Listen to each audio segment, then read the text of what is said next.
Good evening. My name is Anna, and I am Peruvian. I am of, I guess, Incan, Wari descent. I'm a person from the other part of the Pacific Ocean. I'm here to share, like our brother was telling us, some of the wisdom of my elders. And I believe that my message resonates a lot with what he was speaking of before. I will, I guess, first start with explaining my painting. It is the drawing of the pre-Incan myth of creation, where the god Viracocha, which was the beginning of everything, created the sun, the moon, time, and he created giants.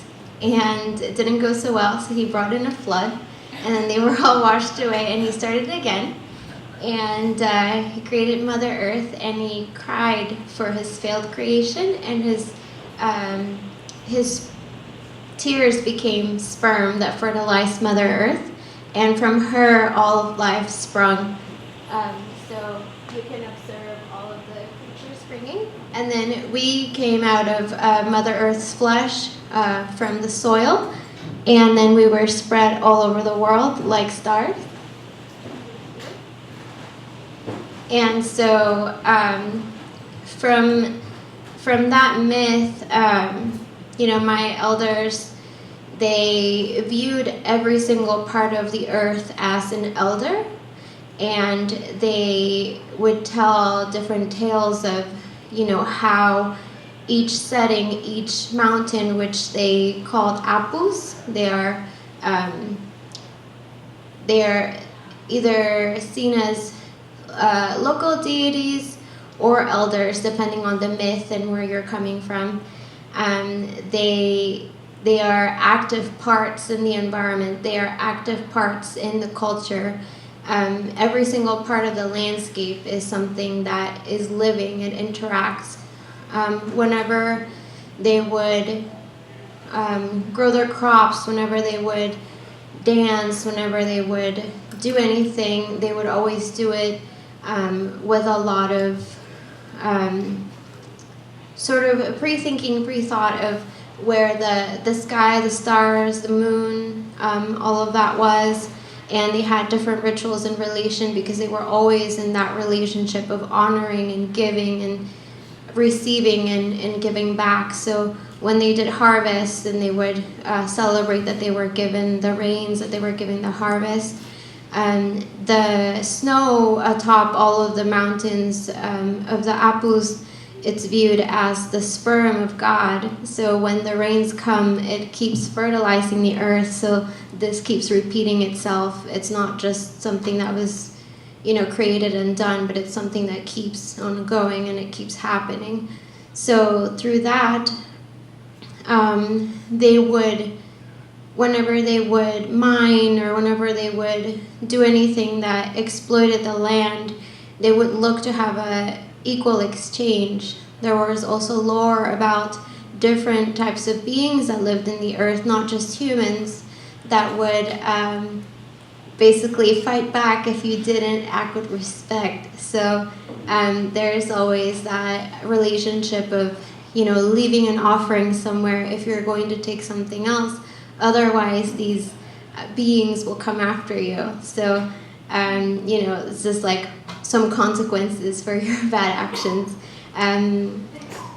The thing that I like the most about our traditions is that they're, to me, they're very fun. There's a lot of different traditional dances that will sort of show these interactions, and there's humor, there's happiness, there's sorrow, and it's all very active, it's all very alive. So these dances, these rituals that we still have, they're meant to show you that all of these things keep happening. They haven't ceased just because we don't believe in them.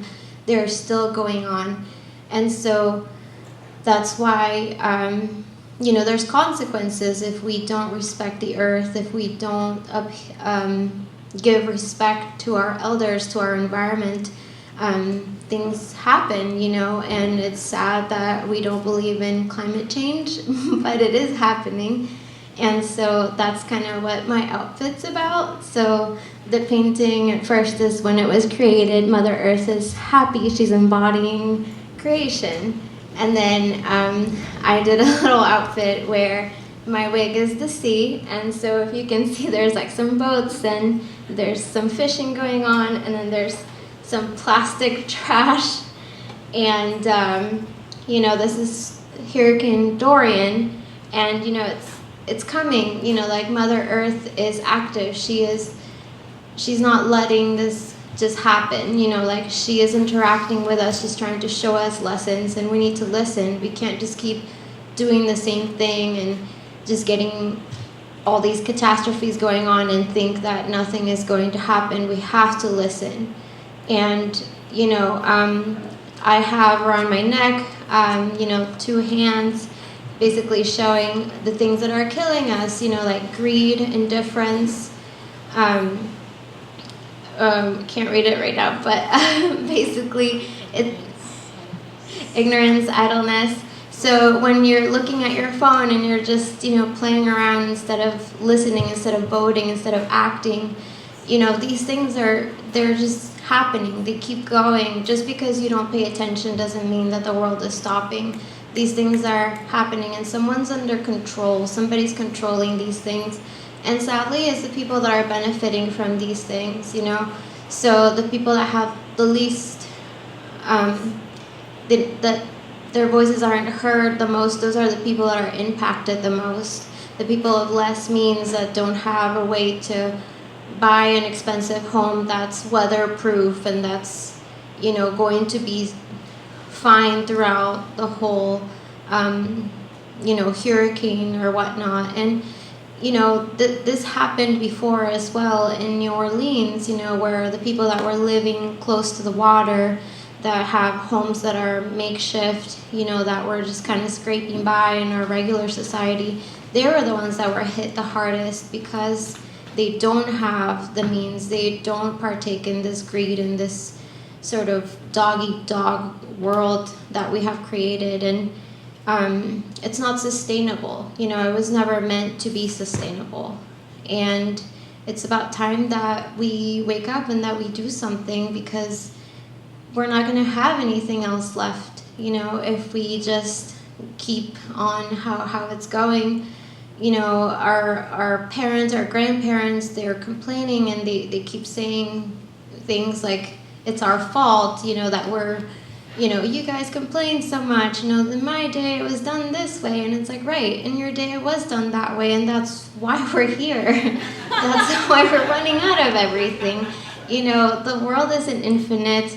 There's a trash island. There's so much waste, so much plastic waste that it has created an island. We have this idea that if something is so big, it's infinite, and that's not true. Everything's finite. Even us, even our generations are finite. And, in our myth from before, Viracocha created the giants at first, and they were an unruly race that he couldn't control, and so he threw out the flood and flushed them out, and then started again. And Mother Earth can do the same thing. The dinosaurs died. There's no guarantee that we will be here if we keep behaving this way. We're not sustainable. So that was my message, and thank you so much for listening, and I hope that this will impact you in some way, and prompt you to check out what you could do at your local level. You can always volunteer, you can always do art, you can dance, you can not pollute, you can eat more tofu. Thank you so much for your time, and I hope that this meant something to you and that you find value. Thank you.